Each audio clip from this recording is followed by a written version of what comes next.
Antes de que estallara la Tercera Guerra Púnica, Roma y Cartago se encontraban en un cruce de caminos que marcaría el destino del Mediterráneo. Tras las devastadoras guerras anteriores, ambas potencias habían vivido un periodo de tensión constante.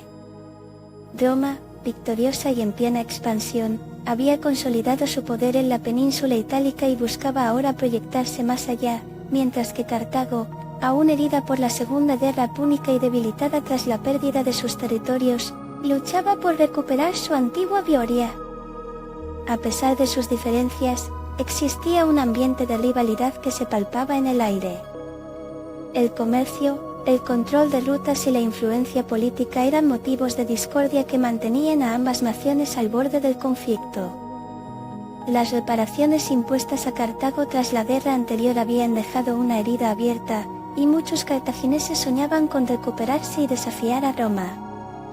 En este escenario, personajes clave de ambas ciudades se preparaban para lo inevitable, mientras el pueblo miraba con expectación, ajeno a que se aproximaba una guerra que no solo definiría el destino de las dos potencias, sino que también transformaría el mapa del Mediterráneo para siempre.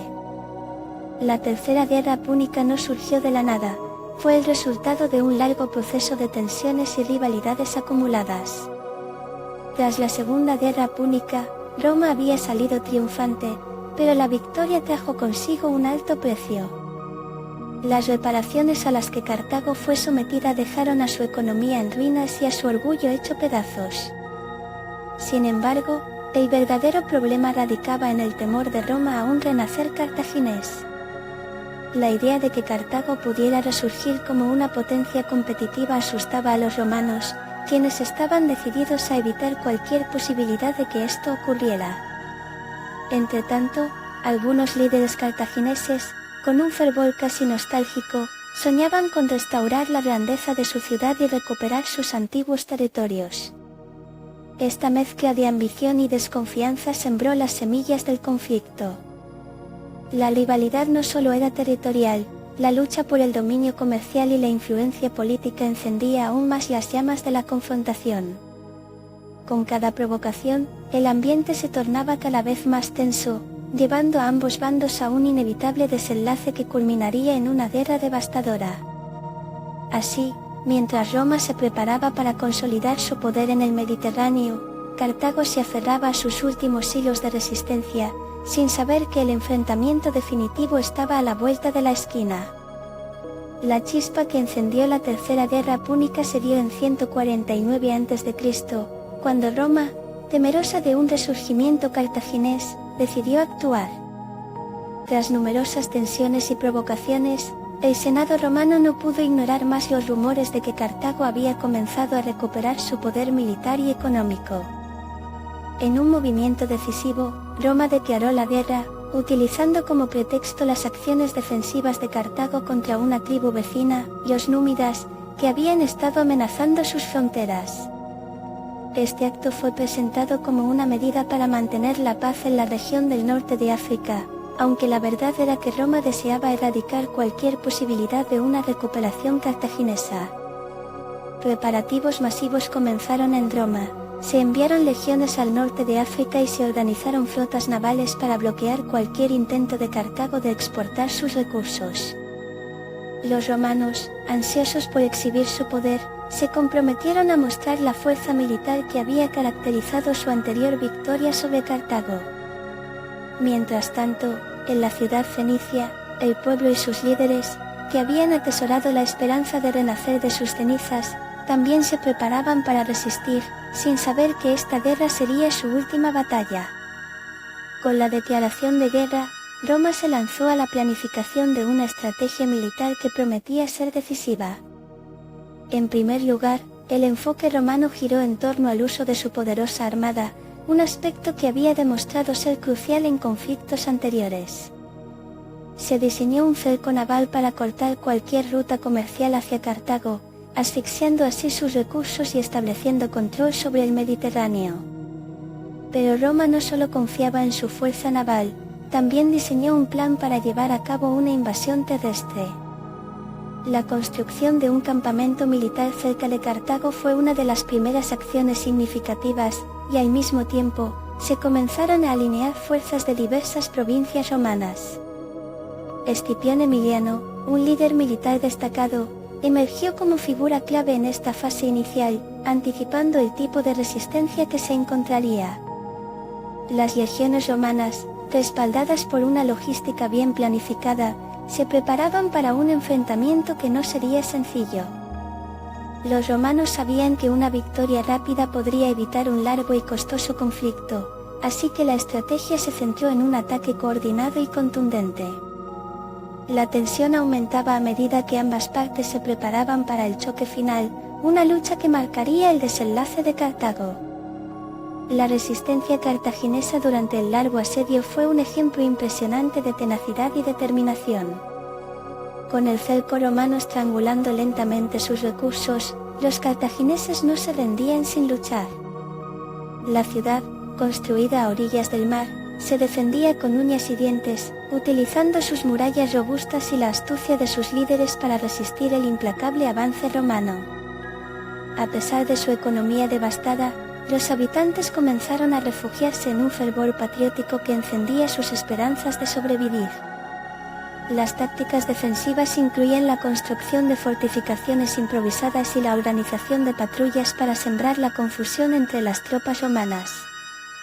La moral en Cartago, aunque tambaleante, se mantenía, las mujeres y los niños se sumaban a los esfuerzos, aportando alimento y cuidados a los guerreros. A medida que el asedio se prolongaba, la desesperación comenzaba a hacer mella en ambos bandos, pero la lucha cartaginesa representaba más que una mera batalla, era la lucha por la identidad de un pueblo que se negaba a ser borrado de la historia. La resistencia no solo se medía en victorias militares, sino en la poderosa necesidad de sobrevivir y mantener viva la llama de la cultura cartaginesa ante el avance implacable de Roma. Escipión Emiliano se convirtió en una figura clave durante la Tercera Guerra Púnica, no solo por su destacada habilidad militar, sino también por su profundo entendimiento de la naturaleza humana y la psicología del enemigo. Desde el inicio de la campaña, mostró una determinación inquebrantable y una visión estratégica que le permitieron no solo tomar decisiones tácticas efectivas, sino también inspirar a sus tropas. A medida que se desarrollaba el lento y doloroso asedio de Cartago, Escipión comprendía que debían seguir presionando, utilizando tanto el ingenio como la fuerza. Su liderazgo fue fundamental para mantener la cohesión y la moral de las legiones romanas enfrentadas al sacrificio y la resistencia de los cartagineses. Además, su experiencia previa en la Segunda Guerra Púnica le otorgó una amplia perspectiva sobre cómo abordar este nuevo conflicto. Escipión promovió innovaciones en las tácticas de asedio, como el uso de torres de asedio que mejoraron la efectividad de los ataques. También supo cerrar filas entre las diversas facciones de Roma, convirtiéndose en un símbolo del poder militar romano y en la representación de la ciudad que soñaba con eliminar a su ancestral rival de la faz de la tierra. Su legado se emblema en la historia como el comandante que llevó a Roma a la victoria decisiva y selló el destino de Cartago. La caída de Cartago en el año 146 a.C. se convirtió en un hito trágico y decisivo que resonó a lo largo de la historia. Después de años de resistencia y un asedio que parecía no tener fin, las fuerzas romanas, bajo el liderazgo de Escipión Emiliano, lograron finalmente romper las defensas de la ciudad. La batalla final fue feroz y sangrienta. Los cartagineses, a pesar de su agotamiento, lucharon con una valentía desesperada, aferrándose a la esperanza de que su ciudad no fuera borrada del mapa. Al entrar en Cartago, los romanos encontraron una ciudad que había sufrido mucho, pero cuya determinación nunca había flaqueado del todo. Sin embargo, una vez dentro, la respuesta romana fue implacable. Las calles se convirtieron en el escenario de un violento combate cuerpo a cuerpo, y la icónica ciudad fenicia se vio consumida por las llamas. El pueblo cartaginés, que había resistido durante tanto tiempo, se encontró atrapado entre la devastación y la rendición. Al final, Cartago fue reducida a escombros, simbolizando no solo el fin de una rivalidad histórica, sino también el deseo de Roma de asegurar un dominio absoluto en el Mediterráneo. Así, el destino de Cartago quedó sellado en la mente de las generaciones futuras como un recordatorio del costo de la guerra y la futilidad de la resistencia ante una fuerza imparable. La caída de Cartago en 146 a.C. tuvo consecuencias profundas que se sintieron en toda Roma y el Mediterráneo. Con la destrucción de su rival, Roma no solo eliminó una amenaza, sino que consolidó su poder como la fuerza hegemónica de la región. La victoria trajo consigo un cambio en la dinámica comercial, ya que las rutas que antes eran disputadas ahora caían bajo el control romano. Esto permitió a Roma expandir su economía y acceder a los valiosos recursos de las regiones norteafricanas.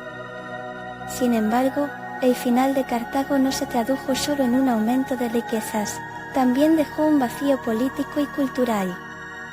Muchas ciudades-estado que antes se alineaban con Cartago se vieron obligadas a reconfigurar sus lealtades, creando un nuevo mapa de alianzas en el Mediterráneo. Mientras Roma se establecía como un imperio dominante, el miedo a un resurgimiento cartaginés también comenzó a manifestarse en una creciente brutalidad en la política romana. Cualquier vestigio de oposición era fácilmente aplastado, y la idea de una Roma invencible se solidificaba en la psiquis colectiva. Así, la caída de Cartago no solo selló su destino, sino que también configuró la narrativa imperial de Roma para las generaciones venideras, marcando el inicio de una era de expansión sin precedentes en la historia antigua. La Tercera Guerra Púnica no solo marcó el final de Cartago, sino que también dejó una huella cultural y política profunda en Roma y en el Mediterráneo. La devastación de la ciudad cartaginesa se convirtió en un símbolo del poderío romano, y su destrucción fue utilizada como una herramienta de propaganda. Los romanos, orgullosos de su victoria, comenzaron a consolidar su imagen como el nuevo imperio invencible del mundo antiguo. Este triunfo alentó un espíritu expansionista que llevó a Roma a emprender conquistas en otras regiones, estableciendo un dominio que se extendería por Europa, Asia y África. Sin embargo, la brutalidad de la guerra también introdujo un cambio en la política interna de Roma. La aniquilación de Cartago se convirtió en un estandarte para justificar la represión de cualquier oposición. Cualquier signo de disidencia era rápidamente aplastado bajo la premisa de proteger la república. Culturalmente, el miedo al enemigo resurgente generó un ambiente de paranoia que alimentó un ciclo de violencia y xenofobia, influyendo en la manera en que se percibían a otros pueblos. Así, la Tercera Guerra Púnica no solo concluyó la era de Cartago, sino que inició una nueva fase en la narrativa imperial de Roma, donde la destrucción se entrelazaba con la gloria. El legado de la Tercera Guerra Púnica resuena a través de los siglos como un poderoso recordatorio de las consecuencias de un conflicto desenfrenado. Con la aniquilación de Cartago, Roma no solo se deshizo de su rival más temido, sino que también forjó un nuevo paradigma de poder que definiría el Mediterráneo por generaciones. Las lecciones aprendidas de esta contienda fueron fundamentales para la expansión romana. El costo de la guerra llevó a un enfoque más brutal y resolutivo sobre cómo aplastar cualquier signo de oposición. Este ciclo, victoria, saqueo e intento de borrar la memoria del enemigo, se convirtió en un patrón que se repetiría en los siglos venideros. Sin embargo, la sed de poder romano también se tradujo en una cierta paranoia, ya que el temor a los resurgimientos condujo a una cultura de vigilancia extrema y represión de la disidencia. Este ambiente, nacido del miedo y la brutalidad, dejó una huella cultural que se sintió tanto en la política interna como en las relaciones con otros pueblos. Así, la Tercera Guerra Púnica no solo marcó el final de una era cartaginesa, sino que también abrió la puerta a un nuevo capítulo en el que el mito de la invencibilidad romana comenzaría a tomar forma, definiendo su historia y su influencia en el mundo antiguo.